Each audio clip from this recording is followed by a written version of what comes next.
With more than 6,000 small and micro-cap companies listed, if you're looking for the next Apple at the earliest stage, then channelchek truly is the orchard.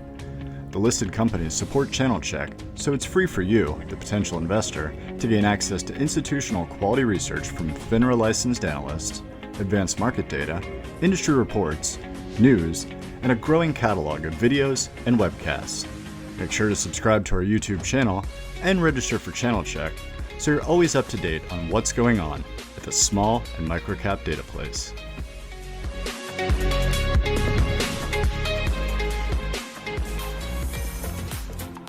Welcome to the Virtual Roadshow series presented by channelchek. This Fireside chat features Douglas Reynolds, CEO of Energy Services of America, OTC ticker symbol ESOA. Joining Doug is Fratt, Senior Research Analyst for Noble Capital Markets, a FINRA-licensed, SEC-registered broker-dealer. You can find Noble's research on Energy Services of America on channelchek.com or by clicking the link in the description. With that, I'm pleased to present Poe and Doug. Thank you so much. My name is Poe Fratt. I am an equity analyst at Noble Capital Markets. I've been with the company since late 2017. And I've covered Energy Services of America Corp for roughly the last 15 months or so. And the company has gone through a couple different operating environments, and it's a pleasure to introduce today Doug Reynolds. Doug is the president and CEO of Energy Services of America Corp. He's been in that role since 2012. And is also a board member has been a board member for a little bit longer. Doug has an undergraduate degree from Duke University and a law degree from West Virginia University. And thank you so much for joining us, Doug. What I'd like to do is have you offer, just a quick overview on what Energy Services of America Corp does. And if you could touch on just sort of the major markets that you serve, that would be great. Sure, I appreciate that, Poe. Energy Services of America is a holding company for now what are going to be 4 subsidiary companies. The largest one is the CJ Hughes, which is in CJ Hughes Construction, which is an underground utility contractor in the both gas transmission and distribution, water and sewer. And the other 2 businesses are Nitro Construction Services, so full service construction, electrical, HVAC. Just recently, one of the things I wanted to discuss with you today is our recent acquisition of Revolt Solar, and West Virginia Pipeline, which is a gas and sewer distribution contractor. Doug, if we could just talk about, sort of the last year, if you will, and just sort of what you've gone through. And can you talk about the initial impact of the COVID-19 restrictions last year, and then whether any of those, that impact is still lingering as we look at the company today? Well, last year, when the COVID-19 started, we were really just gearing up for a lot of our projects for the summertime, and it caused a couple of month delay. And so what we ended up with is we kind of ended up with a little bit of a backloading. August, September, October. More work was done during that time than done in the late spring and early summer. I would say in terms of our the most forward-looking issues with COVID has been we've had increased costs, things like that we're having to negotiate with customers in terms of having protective gear, protocols in place, screening procedures, and things of that nature, which we've had in effect since last summer. And so that's one of the things that has been a challenge in trying to deal with that over this time period. And then can you talk about just sort of the operating environment from the standpoint of, you just reported your second fiscal quarter, your March quarter results, and those results look pretty good, especially when you look at the impact of West Virginia Pipeline. What gross margins went from a year ago at 0.4% up to about 7.3%. And if my math is correct, the West Virginia pipeline gross margin was over 30%. Can you just talk about the quarter and sort of how, what you saw during the quarter as far as, typically, as you mentioned, is the seasonally slowest quarter. But can you just talk about, the operating environment in the second fiscal quarter? Sure. If you look at the second fiscal quarter, even West Virginia Pipeline, we almost always lose money in January because everything's usually just generally shut in up here in West Virginia. So even West Virginia Pipeline lost money in June. So that margin was basically based on 2 months. And February was okay. March was excellent. And then so kind of what we've seen is the water distribution has never been better. There's going to be more work this year than there's ever been. There's federal stimulus dollars in there for upgrades, testing, all type of things to improve water quality. Gas distribution's been solid, both West Virginia Pipeline and CJ Hughes. We've had significant growth in volume and improvements in margin. And I would say that on the pipeline side, the one real challenge has been the gas transmission business has been really slow this year, and very competitive in the bidding process. Some of the largest contractors are even in the marketplace bidding at lower levels than we've seen them in the past. Great. I think you sort of touched on, why the, the stimulus helping the other two divisions, but on the natural gas pipeline, is some of that because of environmental pushback in the states you operate, or is there, is it low natural gas prices, or sort of what's going on there? I do think that there's probably a change in administration and some reassessment in terms of our customers saying, hey, do we really want to build these type of pipelines?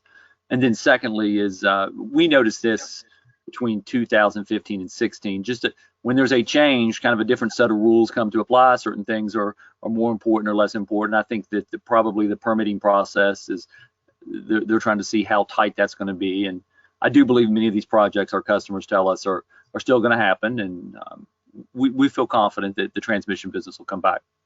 And then you made some personnel changes, or you brought on a COO last year, Chuck Austin. And can you talk about how that process evolved and any changes that have been implemented since he arrived? Sure, and I think if you look at, as I said, the water and gas distribution, that's one thing we've discussed in several of our shareholder letters, and I think even our time last year, that was going to be more of a focus.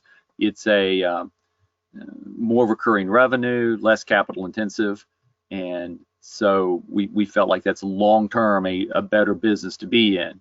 And so we put more of an emphasis on that. I think if you look at the increased SG&As for the quarter this year over last year, we're adding those people and bringing those people on so that we can be ready to continue to grow that business. Yeah, I did notice that your year over year, your G&A was up about $1.5 million.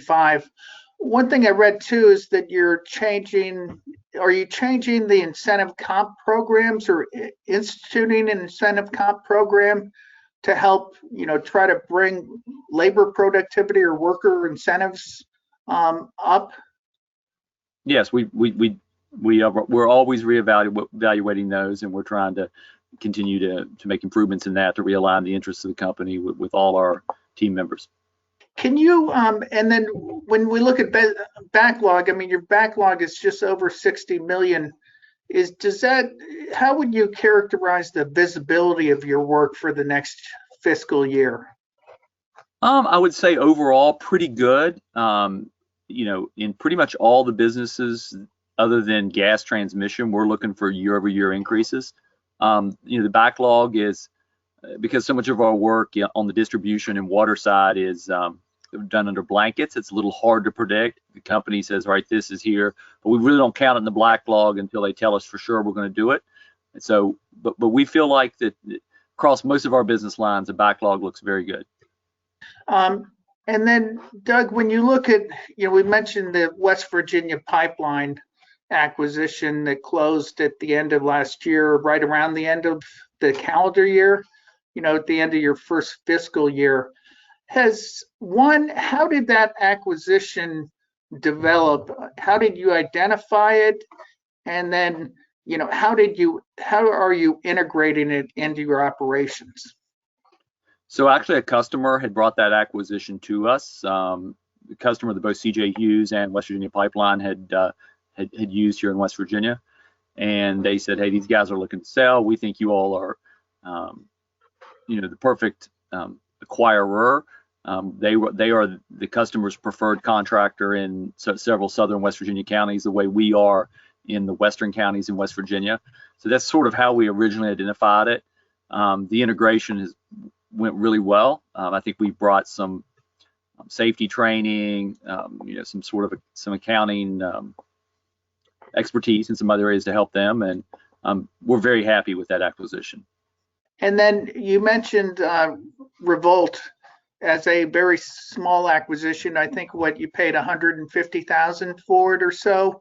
Can you talk about what Revolt brings to you and sort of whether that might be, if you look at solar installation, a way of, impacting or having a positive impact on, your divisions? Sure. There again, it was a customer. We're involved with a solar installation down in Huntsville a couple years ago at our Nitro construction division. And then we were awarded earlier this year the solar installation for Toyota Buffalo. And so it's sort of kind of a light bulb went off. One of our customers is really getting into this, and so we need to take a look at this. Toyota is a pretty smart purchaser we have found over the years, and a good allocator of capital. So emulating things they do is generally a good business strategy. So we started looking into it and saw that there was a strong return in terms of the investment. Our Nitro construction division originally contracted with Revolt to put solar panels on our facilities at Nitro, our fab shop, and we were getting a double-digit return on that investment, on that capital investment. So we got to know them and felt like that we could take these same services to our customer base here in West Virginia and really create some value for our customers. And that's how we started on that. And they're very small. It was a startup. Basically had one installation crew, and so we feel strongly that we can grow that business. Is there any synergy between Nitro and what Revolt does as far as just maybe training, as far as qualified electricians, or anything else that will help grow that business, Doug? But we feel really strongly that the people that they're installers, they bring people in, and they're a union outfit. They kind of what they're called CWCEs, folks that are putting the panels on right up there. But there's also a lot of electrical work that goes from the time the panel's installed to regulating the electric, and keeping score with the electric company as to how much energy the customer generates versus how much they still need to buy from the grid. And we were already doing that. We've done that for some of our industrial customers.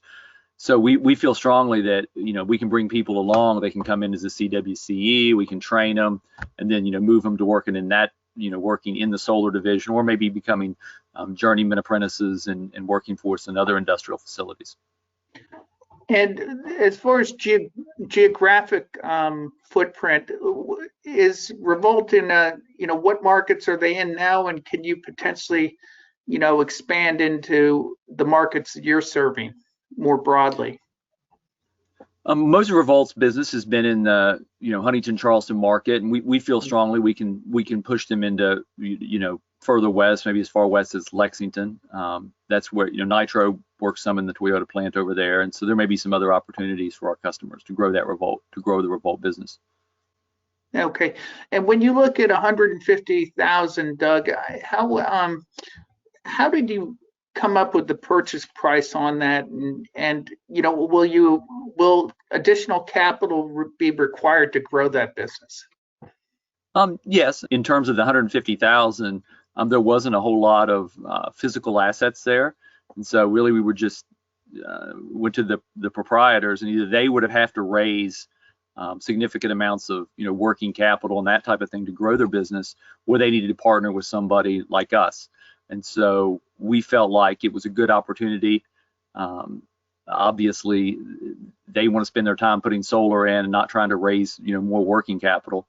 And so we feel like that the only capital that we need is capital to invest to grow the business. Okay. And then when, your Q just came out, your 10Q for the second fiscal quarter, and I noticed that you actually in March formed a new subsidiary called SQP Construction, and it's a general construction company. Can you talk about the reasons that you formed that company and then potentially what it means to the future of Energy Services America? Sure. This was an opportunity that a gentleman that had been very successful in the general contracting business, who Nitro had been a customer of too in the past. He came available, left his current position. It's something that we've looked at for years. You just kind of need the right person to be in charge of it, to have a GC that can go out there and get the work. Obviously, then we're going to have sort of an edge of trying to get work for Nitro and across our construction businesses. They already got their first order, so it should be something that begins to contribute in this quarter on the revenue side. And we feel like that you kind of need that arrow in the quiver in order to get out there and get work in this current environment. Great. So we could see an impact in the third fiscal quarter. And can you quantify sort of, Doug, how meaningful the impact might be over time, or just sort of what that first job looked like and then what potentially the business could grow into? The first job was about a $3 million job. It was fairly small in the city of Charleston. We feel like that. I think that the next year and a half that we could do 15 million is kind of what we've got pegged for to do. I think between now and September of 22, we feel like 15, and we feel like at some point it could make a contribution and help with Nitro. Maybe add $1 million to Nitro construction. From the bottom line, you mean the gross margin perspective? So you're potentially looking at, somewhere in the, high single digits as far as gross margins, sort of along what the corporate is right now? We think probably lower double digits is what we have in the business plan. Yeah. And why general construction, Doug? I mean, does that help you as far as getting other jobs where, Nitro might have been a subcontractor bidding into general construction, or sort of how are there synergies between SQP and the rest of energy services going forward? That's where we saw the benefit. Nitro has not had a lot of success in partnering with general contracting firms on commercial work over the last few years. We kind of get stuck in the industrial, and we felt like this was our best opportunity to try to get into the more general contracting and away from the industrial. That would be the way that we could get Nitro. When I said the $1 million, I didn't mean in terms of gross margin. I meant we felt like that could end up coming back to Nitro in terms of them being the sub on that work. What and you did mention that you thought the gross margins over time would be in the low double-digit range for, the general construction business. Yes, that's what we've got in our business plan. Okay.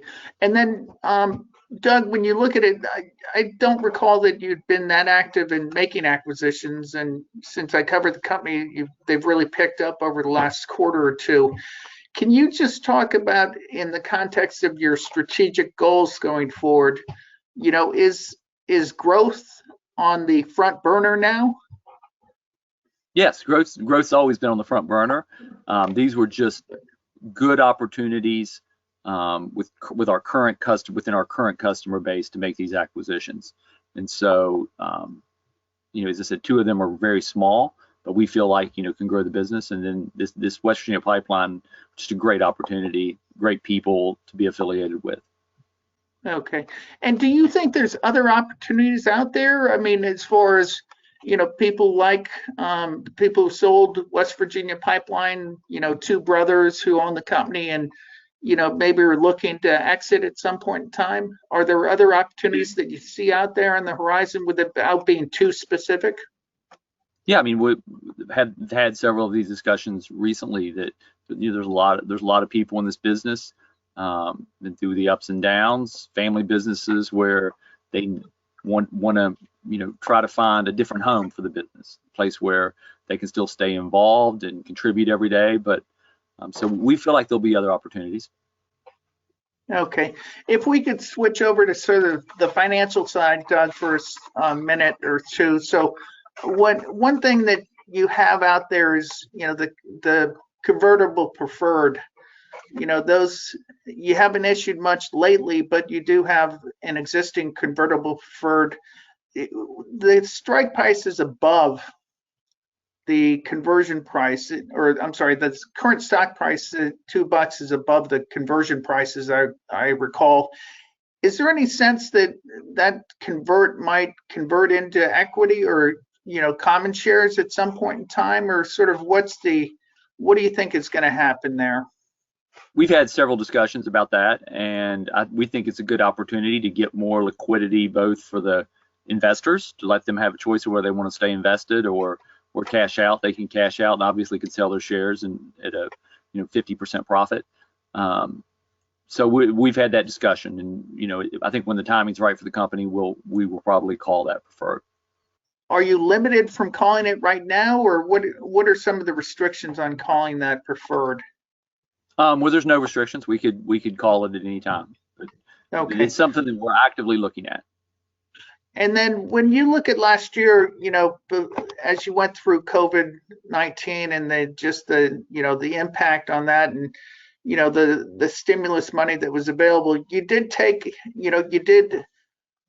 take a loan from the PPP program, and it was just Can you give us the status on that loan and just what process you're going through as far as some of the potential for forgiveness or any other things? We applied for the PPP loan, received it. We didn't lay any people off while we had the loan. During the time frame, we've applied for forgiveness, and it's been currently with the SBA, I think, for a couple months now. So I don't see any reason why it shouldn't be forgiven. Okay, great. And I think that was what, in the range of, looking at your queue, is about 9.8 million that loan represents of your total debt outstanding? Yes. Okay. And then one thing that has been on the radar screen, it just seems like it just keeps on getting pushed back, is just the litigation that you have pending. You're seeking $10 million from a former customer. Can you give us an update on that, and whether, it sounds like it might go to trial soon once the COVID-19 restrictions and you can start having trials in person. Is that accurate, or can you just give us an update on the litigation? We're through all the pretrial motions. Everything's been filed, and whenever they begin jury trials in the Western District of Pennsylvania, I think we are #1 civil case, that with the speedy trial motions and other matters, that the criminal matters have to be handled first, but we're the #1 civil case ready to go. Okay. And has the mediation process been fully exhausted there? And so, you're likely to go to trial at this point in time? We've went through all the court order mediation. So I guess a settlement isn't out of the realm of possibility if you get closer to the trial date, and that's always a possibility, but the mediation is was exhausted, right? Yes. And sometimes the trial date helps with getting something settled. Yeah, the closer people get to a final decision, not taking that risk. Great. And then, Doug, it's just sort of a wrap up. Can you share your goals for fiscal 2021, or even looking into fiscal 2022? What are the priorities for Energy Services of America? Obviously profitable growth, de-risking the business. We've talked about that, and so obviously we want to get some more transmission work, but our really areas of focused growth are going to be water. I think in the next year you'll see more water growth initiatives and more verticals in that area. And so with these new businesses, we want to get them off and running and having good margins and being successful. Okay. And then from when you look at a geographic footprint, do you think that you will expand your geographic footprint over the next 12 to 18 months, or or will it be more consolidating and focusing on augmenting the growth within your current markets served? We will definitely be increasing the geographic footprint on the water distribution business to a couple neighboring markets in the next year. Okay. And are there any, are there any constraints on expanding any of your, business lines?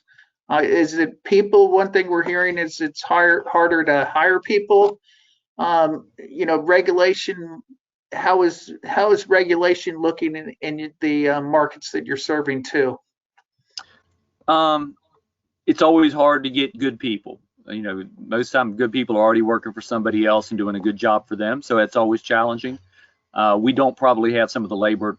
If we're going to hire people in most of our markets, we get plenty of people apply. They're really good jobs and pay well. In terms of regulation, I think it's going to be beneficial in terms of water quality and some of these issues that the leakages and things like that. There's going to be money invested in order to stop leaking, water leakages, gas leakages, those type of issues, gas quality. So I think that's going to be a positive. On the gas distribution side, or I'm sorry, gas transmission business is going to be challenged on the regulatory and environmental side, as we discussed at the top of your questions. There's going to be more scrutiny on these large pipelines, and so we're going to have to execute at a higher level. Okay. And Doug, anything that we haven't covered that has come up in either talking to your customers or your investors? Anything that you'd like to add? No, appreciate it. And then to our investors, appreciate your patience.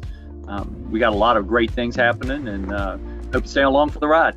Thank you for joining us for this virtual roadshow presentation brought to you by channelchek. View our YouTube channel for more video content, including C-suite interviews, virtual roadshows, and conference presentation replays. New content is added regularly, so subscribe below to stay up to date. Visit channelchek.com or click the link in the description to access equity research, news, and advanced market data on this and 6,000 other small and microcap companies.